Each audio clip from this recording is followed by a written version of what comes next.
ભારતની જનગણના 2027માં HLO app એટલે કે હાઉસ લિસ્ટિંગ ઓપરેશન એપ્લિકેશનની અંદર જે 33 પ્રશ્નો છે એ આપણે આ વિડીયોમાં જોઈશું, જેથી કરીને જે નાગરિકો છે તદુપરાંત જે મિત્રો ગણતરીદાર અને સુપરવાઇઝર્સ છે એમને પણ એપ્લિકેશનમાં કેવા પ્રશ્નો આવશે એ આના વિડીયોથી સમજી શકશે. અહીં સ્ક્રીન પર તમે જોઈ શકો છો આ જે કંઈ માહિતી છે એવી જે અંદરથી ઓનલાઈન આપવામાં આવશે, જે તમારો બ્લોક હોય એ પ્રમાણે પસંદગી થઈને.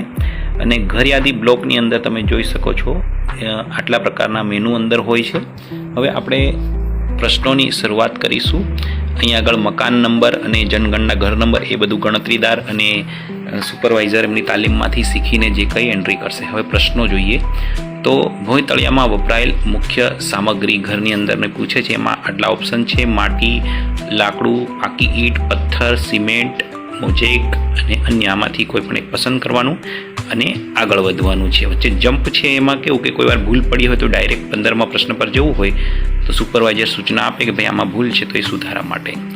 ત્યાર પછી 5મો પ્રશ્ન: દિવાલમાં વપરાયેલ મુખ્ય સામગ્રી કઈ કઈ છે? તો આ ઓપ્શન આપેલા છે, એમાંથી પસંદ કરવાનું છે. ઘાસની દિવાલ છે, પ્લાસ્ટિક છે, માટી છે વગેરે. એ પ્રમાણે 6થો પ્રશ્ન: છતમાં વપરાયેલ મુખ્ય સામગ્રી. અહીંયા ઓપ્શન આપેલા છે, એમાંથી આપણે લેવાની છે કોઈ પણ એક વિકલ્પ પસંદ કરી અને આગળ વધવાનું છે. જેવું હોય એ ઘરના માલિકને પૂછીને આગળ વધવાનું. 7મો છે જનગણના ઘરનો ઉપયોગ નક્કી કરો. તો એ ઘરનો ઉપયોગ શું છે એ આપણે આમાંથી રહેઠાણ માટે છે, રહેઠાણ સાથે દુકાન કે અન્ય વસ્તુ છે, દુકાન જ છે, ઓફિસ જ છે, સ્કૂલ કોલેજ છે, શું છે, તમામ આ ઓપ્શનમાંથી પસંદ કરવાનું છે. તાળું હોય તો એ અથવા સંસ્થાકીય હોય તો તે પણ બતાવવાનું છે. ત્યાર પછી 8મો પ્રશ્ન: આ જનગણના ઘરની સ્થિતિ કેવી છે? સારી છે, થોડુંક રહેવા લાયક હોય તો રહેવા લાયક બતાવવાનું અને છેલ્લે ન હોય તો ન બતાવવાનું. ત્યાર પછી કુટુંબનો નંબર જે કંઈ છે જનરેટ થઈને આવશે એ અંદર એન્ટ્રી, અને ત્યાર પછી એની અંદર આપણે વિગતો ભરવાની છે. 12મા પ્રશ્નમાં જાતિ છે, પુરુષ સ્ત્રી કે એટલે કે એના મુખ્ય વ્યક્તિ છે એની જાતિ અહીંયા બતાવવાની છે. જો અનુસૂચિત જાતિ કે અનુસૂચિત જનજાતિ કે અન્ય હોય તો 13 નંબરમાં તમે જોઈ શકો છો એમાંથી એ ઓપ્શન પસંદ કરવાનો છે. જાતિની અંદર SC ST અને અન્ય તમામ એવું આપેલું છે એટલે એમાંથી પસંદ કરવાનું છે. 14 નંબર: આ ઘરની માલિકીનો દરજ્જો. પોતાની માલિકીનું છે, ભાડાનું, પરંતુ બીજે પોતાનું મકાન હોય તો એ ટીક કરવાનું, ભાડાનું છે અને બીજે માલિકીનું મકાન નથી અને અન્ય. આ રીતના ઓપ્શન છે. 15મા પ્રશ્નમાં રહેવાના ઉપયોગમાં આવતા ઓરડાઓની સંખ્યા. એમાં જે ઓરડામાં રહેતા હોય એની સંખ્યા લખવાની થાય છે, એટલે એ તાલીમની અંદર બતાવશે તે પ્રમાણે કરવાનું થશે. પછી 16: આ કુટુંબમાં રહેતા પરિણીત દંપતીઓની સંખ્યા કેટલી છે? તો એ દંપતીઓ ઘરમાં કેટલા છે એની પણ ખૂબ ડીપ માહિતી છે એ ચર્ચા કર્યા પછી તાલીમમાં બતાવે પ્રમાણે કરવાનું છે. 17મું છે પીવાના પાણીનો મુખ્ય સ્ત્રોત કયો છે?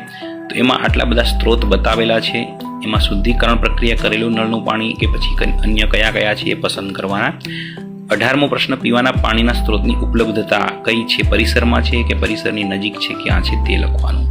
19ની અંદર પ્રકાશનો મુખ્ય સ્ત્રોત કયો છે એ આમાંથી જોઈને આપણે ટીક કરવાનું છે. વીજળી, કેરોસીન, સૌર ઉર્જા, અન્ય એ તમામ. 20મો પ્રશ્ન: શૌચાલયનો ઉપયોગ.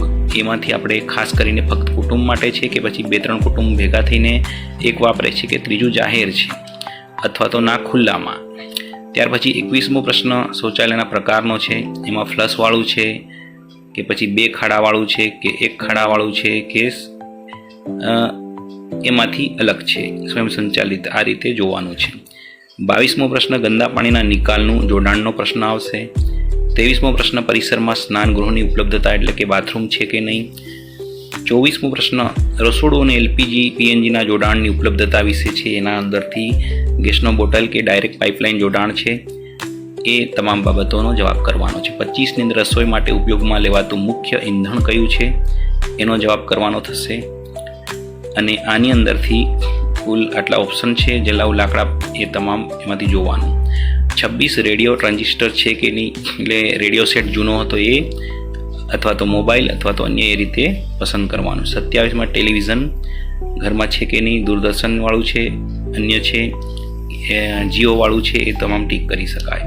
28માં ઇન્ટરનેટની ઉપલબ્ધતા છે કે નહીં, હા હોય તો નીચેના 3 ઓપ્શન લેપટોપ, મોબાઈલ, અને ના હોય તો નીચે બાકીના ઓપ્શનમાં કરવાનું થશે. 30મું ટેલિફોન અને મોબાઈલ ફોન, સ્માર્ટફોન, એમાં આપણે જવાબ કરવાનો છે. 31માં સાયકલ, સ્કૂટર, મોટરસાયકલ, મોપેડ છે કે નહીં એ, અને 32માં કાર, જીપ, વાન, એ જે કંઈ તાલીમમાં સૂચના આપે પ્રમાણે એમાં ભરવાનું છે. એટલે આ પ્રશ્નો જોઈને ખ્યાલ આવે કે આવી માહિતી વસ્તી ગણતરીમાં પૂછવાના છે અને લેવાના છે. એટલે અહીંથી તમે સમજી શકો છો. લાસ્ટ 33મો પ્રશ્ન છે, કુટુંબ દ્વારા ઉપયોગમાં લેવાતું મુખ્ય અનાજ કયું છે, એ પણ એમાં પૂછવાનું થાય છે. ત્યાર પછી 34મો પ્રશ્ન છેલ્લો છે, એમાં મોબાઈલ નંબર આપવાનો થશે. એનાથી આ ફોર્મ આગળ વધશે. ત્યાર પછી આખું ફોર્મ એની સમીક્ષા કરી શકાશે, કોઈમાં ભૂલ હોય તો સુધારો પણ કરી શકાશે.